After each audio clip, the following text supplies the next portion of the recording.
Now, ladies and gentlemen, as of posting today's video, it's officially been over 1,000 days since Counter-Strike's last released operation, which for those who don't know was Operation Riptide. On September 21st of 2021, Valve released CSGO's last operation, and aside from CS2, it was Counter-Strike's last large content update. Now, players during Riptide's debut thought it was the best thing since sliced bread, but just like any other major content update for Counter-Strike, after players got their hands on it, opinions changed and a new realization set in, which is just one of many things we're going to discuss in today's video. Most players at the time never considered or had the thought that Riptide was going to be the last operation for Counter-Strike for close to 3 years and over 1,000 days. Now, questions over the last few years have arisen. If Valve will ever continue what we saw through operations in CSGO, will Valve create something possibly brand new, or bring what CSGO did great and add on it with Counter-Strike 2? Today's video is a retrospective into Operation Riptide that is now officially debuted over 1,000 days ago. I also want to discuss what Valve's plans are for future operations moving forward, and examples all the recent leaks we've had for this mysterious operation for the 25th anniversary, and also answer the question of why production stopped for operations in the very first place. Now, today's video sponsor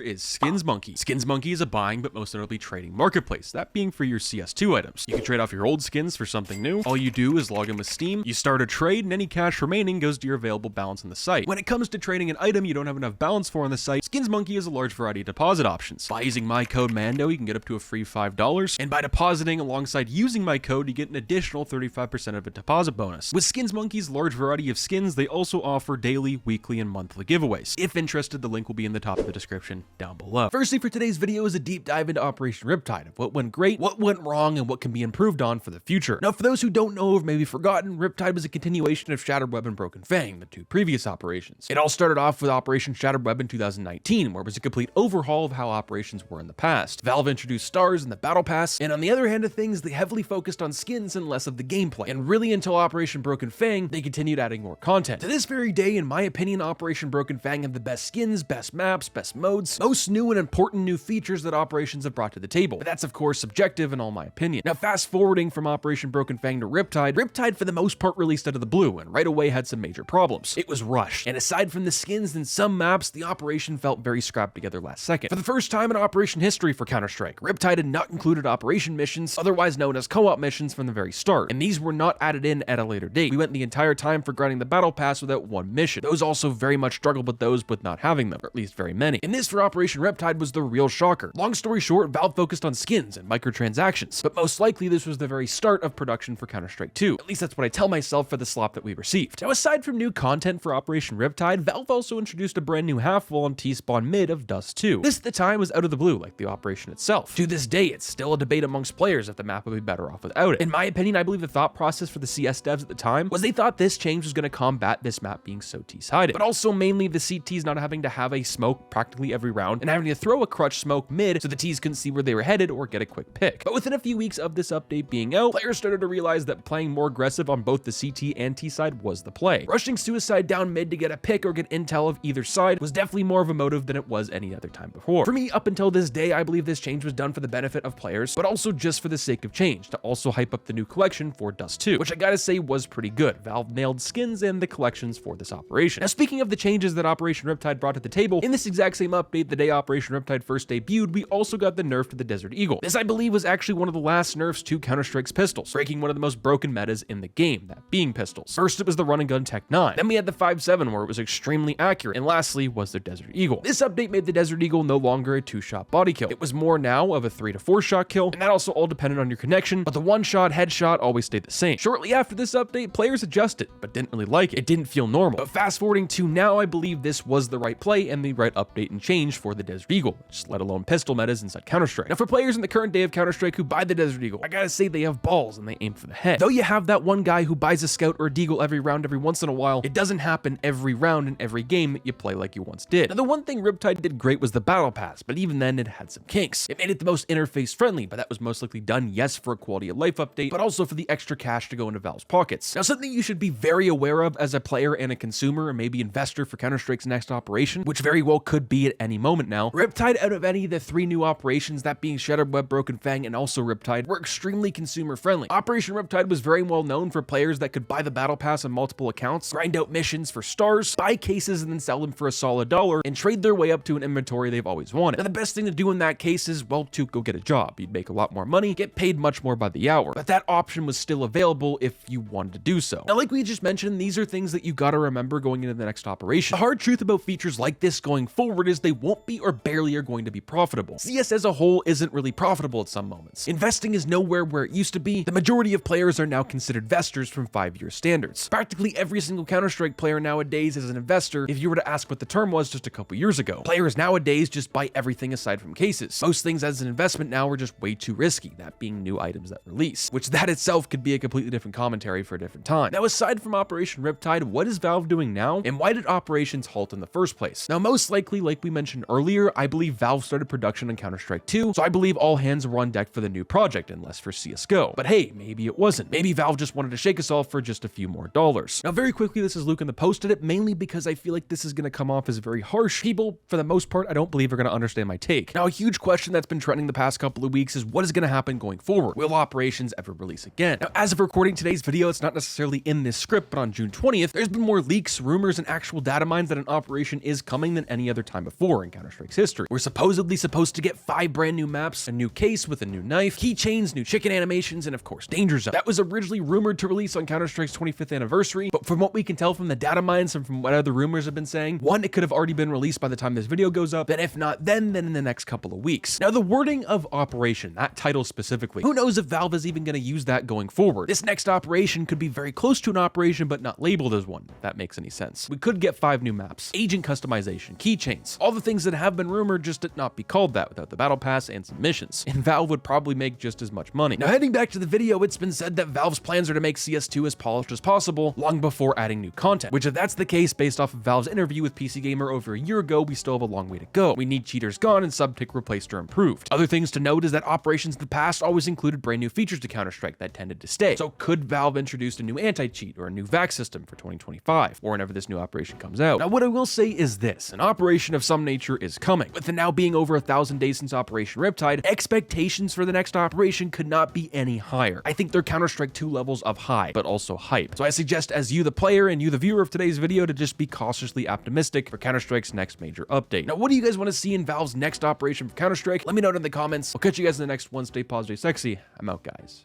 Peace.